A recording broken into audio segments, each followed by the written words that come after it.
तो कैसी है अपनी यूट्यूब की जनता। तो आज हम लोग देखेंगे बेस 64 के बारे में। बेस 64 एक्चुअली होता क्या है, किस लिए यूज़ किया जाता है।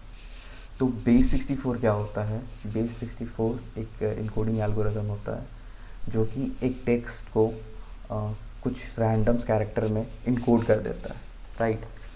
और बेस 64 कहाँ यूज़ होता है, ठीक है। बेस 64 जनरली यूज़ किया जाता है एच टी एम एल्स में इमेज इंक्लूड करने के लिए, इमेज को डालने के लिए वहाँ यूज़ किया जाता है बेस 64 का। जैसे कि तुम लोग देखे होगे कि क्यू आर कोड्स जो होते हैं, जनरली क्यू आर कोड्स अगर किसी वेब एप्लीकेशन में डाले हुए हैं तो उनको बेस 64 में ही इनकोड करके, ठीक है, उस इमेज फाइल को बेस 64 में इनकोड करके वहाँ पे अटैच किया जाता है HTML के कोड में, ताकि वो जो क्यू आर कोड है ब्राउज़र पे ईज़िली रेंडर हो सके, ठीक है, ईज़िली रेंडर हो सके और जो यूज़र्स हैं उसको व्यू कर सकें और यूज़ कर सकें, राइट। या फिर बेस 64 यूज़ होता है ईमेल्स में फाइल्स अटैच करने के लिए, ठीक है, किसी भी टाइप का फाइल्स, इमेज फाइल ये सब अटैच करने के लिए यूज़ किया जाता है।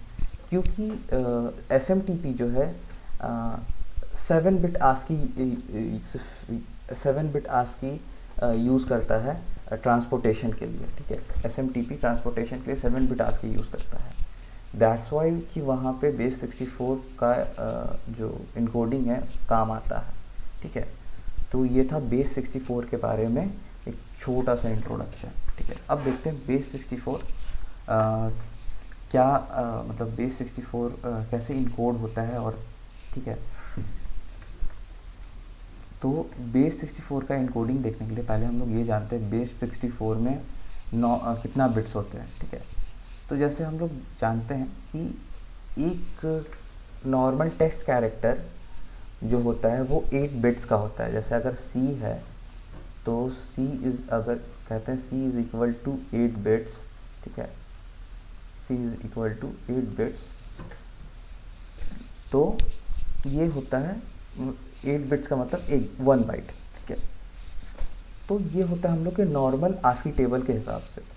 बट अगर बेस 64 के टेबल के हिसाब से देखेंगे तो C कितने बिट्स का होगा, तो 6 बिट्स का होगा, ठीक है। C कितने बिट्स का होगा, तो 6 बिट्स का होगा, ठीक है। तो यहाँ पे बेस 64 का जब हम लोग टेबल देखेंगे तो यहाँ पे तुम लोग देख सकते हो, यहाँ पे टोटल 64 कैरेक्टर्स हैं। अल्फ़ाबेटिक कैरेक्टर को मिला के और न्यूमरिक कैरेक्टर को और कुछ स्पेशल कैरेक्टर्स जैसे प्लस, फॉरवर्ड स्लैश और पैडिंग, ठीक है, इन सब को मिला के टोटल 64 कैरेक्टर्स है। दैट्स वाई बेस 64 का नाम बेस 64 रखा गया, क्योंकि ये 64 कैरेक्टर्स में ही किसी भी एक नॉर्मल टेक्स्ट को इनकोड करता है, ठीक है, इन्हीं 64 कैरेक्टर्स में से। तो अब क्या है कि इसी टेबल के हिसाब से बेस 64 जो भी इनकोडिंग करता है अपने इस टेबल के हिसाब से ही करता है, ठीक है। तो देख लेते हैं इनकोडिंग इसका होता कैसे है, ठीक है। तो पहले क्या करता है बेस 64, जैसे अब हम 2 कैरेक्टर लेते हैं, मैं अपना नाम ही ले लेता हूँ HV, ठीक है।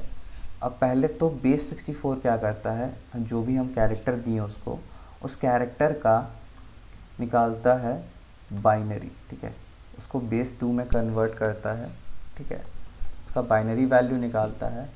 फिर बाइनरी वैल्यू को निकाल के, ठीक है, उसमें क्या करता है, बाइनरी वैल्यू को निकाल के उसमें से डिवाइडिंग करना चालू करता है, डिवाइड करना चालू कर देता है। जैसे यहाँ पे थोड़ा सा इसको ऐसे पार्ट कर दें तो ये देखते हैं, तो ये हम लोग का H का पार्ट है और ये V का पार्ट है, ठीक है। ये H का पार्ट हुआ और ये V का पार्ट हुआ। तो फिर उसके बाद ये दोनों अलग अलग है, ठीक है।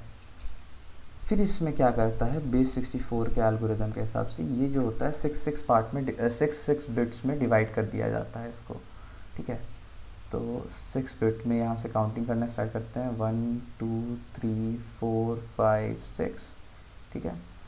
तो यहाँ से 6 तक हो गया, सॉरी, इसको डॉटेड लाइन में नहीं सॉलिड लाइन में ही करते हैं, 1 2 3 4 5 6 यहाँ से, ठीक है, ये हो गया। फिर 1 2 3 4 5 6 और एक यहाँ से, ठीक है। और बाकी का अब क्या है, यहाँ तो यार बच गया यार 4 कैरेक्टर, ये तो 6 कैरेक्टर कंप्लीट नहीं हो रहा है। तो बेस 64 क्या करता है, इधर अपने से भाई 0 लगा देता है, ठीक है। यहाँ 2 0 लगा दिया। इसको अब थोड़ा सा ये क्लीन कर लेते हैं, थोड़ा इरेज कर देते हैं इधर से, क्योंकि थोड़ा सा इजी हो समझने में हम लोग को। इस तरीके से बेस 64 इसको डिवाइड कर देता है। इस डिवाइड होने के बाद उसके बाद ये अपनी टेबल के हिसाब से, अपनी टेबल में इसका जो है उसके हिसाब से यहाँ पे बेस 64 इसमें कैरेक्टर इंक्लूड करना स्टार्ट कर देता है, ठीक है। तो 0 1 0 0 1 0, ठीक है, 0 0 1 0। तो सेम कैरेक्टर क्या है, ऐसा कुछ यहाँ पे हम लोग चेक करते हैं पहले। तो यहाँ पे है, ये देखो S कैपिटल S, ठीक है। फिर 0 0 1 0 1 0 0 1 0 1 0 0 1 0 1 F कैपिटल F, ठीक है, कैपिटल F। फिर उसके बाद क्या है, 0 1 1 0 0 0 0 1 1 0 0, ठीक है, 0 1 1 0 0, ओके, 0 1 1 0 0, ये रहा 0 1 1 0 0, ठीक है। यहाँ पे Y, ठीक है, ये हो गया, ये हो गया बेस 64 का इनकोडिंग, ठीक है। इसको एक बार चेक कर लेते हैं, ठीक है। ये रहा हम लोग का बेस 64 इनकोडिंग। यहाँ पे डालते हैं क्या, तो HV जो सेम कैरेक्टर है, और यहाँ पे इनकोड कर देते हैं। तो हम लोग का क्या आया, SFY, ठीक है, SFY। हम लोग का यहाँ पे भी क्या आया है, SFY, ठीक है। इक्वल टू देते हैं, क्योंकि देख लो पैडिंग का जो होता है, पैडिंग के साथ कोई कैरेक्टर इंक्लूडेड नहीं है, कोई भी बाइनरी नहीं है, ठीक है, इसलिए पैडिंग इधर डाला गया है, ठीक है। तो पैडिंग इधर इसलिए आया गया है। अब तो यहाँ पे इसको मिनिमाइज करें, तो ये हो गया SFY हम लोग का इनकोडिंग, ठीक है। लेकिन अगर हम लोग इसको इस लिनक्स टर्मिनल पे इनकोड करेंगे तो थोड़ा सा डिफरेंट आएगा, बिकॉज बेस 64 का इनकोडिंग कभी कभी इस पर भी डिपेंड करता है, आर्किटेक्चर्स पे भी डिपेंड करता है, ठीक है। यहाँ पे करते हैं बेस 64, यहाँ SFY के थोड़ा सा बस एक लेटर का चेंज आया है, बट अगर इसको यहीं पे डालें, ठीक है, इसको डिकोड करते हैं, ठीक है, इसको डिकोड करते हैं तो क्या आता है देखते हैं, SFY के, ठीक है, SFY के डिकोड HV, ठीक है। अब के हटा देते हैं,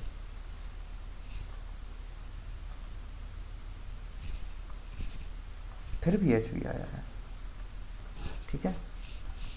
तो ये है कि आर्किटेक्चर पर डिपेंड करने की वजह से कि क्या है उसका ऑपरेटिंग सिस्टम कैसे ये कर रहा है, ऑपरेट कर रहा है, ठीक है, उस पर डिपेंड करने की वजह से इसका कभी कभी मे बी ये कैरेक्टर को चेंज कर देता है, थोड़ा सा, वो भी माइनर, एकदम माइनर चेंजेस डालेगा, ठीक है, थोड़ा बहुत चेंजेस कर देता है। जैसे वहाँ पे हम लोग SF हम लोग का ऐसे जनरली पर्पस से ऐसे ही किया जाता है, यही होता है बेस 64 पे, ऐसे इनकोड करना, चाहे इसी तरीके से डिकोड भी करना है, ठीक है।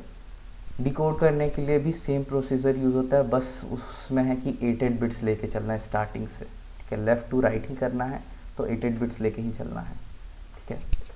तो उस प्रोसेस से सीन क्या होता है कि तुम इनकोड भी कर सकते हो, डिकोड भी कर सकते हो इस प्रोसेस से।